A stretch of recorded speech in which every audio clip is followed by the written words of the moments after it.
প্রলয় পাল বলছিলাম। হ্যাঁ, ফোন করছিলেন? হ্যাঁ, ফোন করছিলাম বলতে তো চতুর্দিকে গন্ডগোল, মারামারি, বাড়িঘর ভাঙচুর করছে। না না, আপনাকে বলি, আমাদের যেটা এটা তো স্বাভাবিক, ওরা করবে, মানে ভোটের সময় করেছে।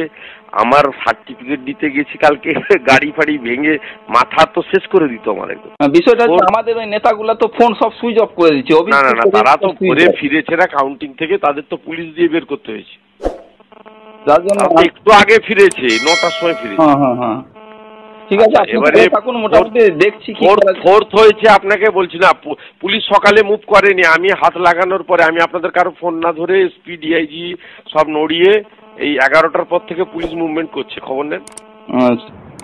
আমাদের ইম্পর্টেন্ট ছেলে, ভাইটাল ছেলে, তাদেরকে গোকুলনগর, সোনাচূড়া বা এদিকে বয়াল টয়ালে যেখানে হিন্দু বেল্ট আছে, আপনি বলুন পবিত্রকে, বটকে আর ওদিকে জয়দেবকে সেফ জায়গা তৈরি করে কিছু, যারা বা আপনি এদিকে বিরুলিয়ার দিকেও একটা করতে পারেন কোথাও আমাদের সেফ জোনে, যেখানে তাদেরকে থাকা খাওয়ার 2-4 দিনের ব্যবস্থা করা।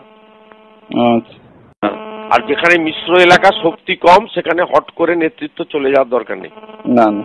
মার খেয়ে যাবে। বলে শুভেন্দু অধিকারীকে যদি গাড়ি ভাঙে, মানে আমার মাথায় ঢিল ছুটছিল, বুলেট প্রুফ গাড়ি ছিল বলে বেঁচে গেছি, নিলে হসপিটালে যেতে হতো। আর হিন্দুরা একটু বুঝুক। হ্যাঁ, হিন্দুদের একটু বোঝার দরকার। হ্যাঁ, শুভেন্দু 400, মমতা 300, আর মুসলমান পাড়ায় 700-তে 700 মমতা। মুসলমান বুথগুলো দেখেছেন তো? হ্যাঁ, দেখেছি। 5টা, 10টা, 12টা, 15টা। কিন্তু ওই কেন্দ্রেমারি ভালো করেছে দেখলাম।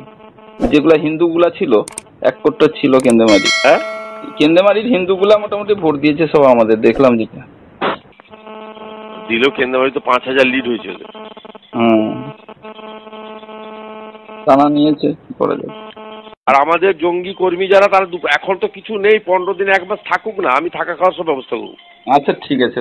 হ্যাঁ, জামা কাপড় গামছা নিয়ে চলে আসতে বলুন, থাকুক না 1 মাস আমার কাছে।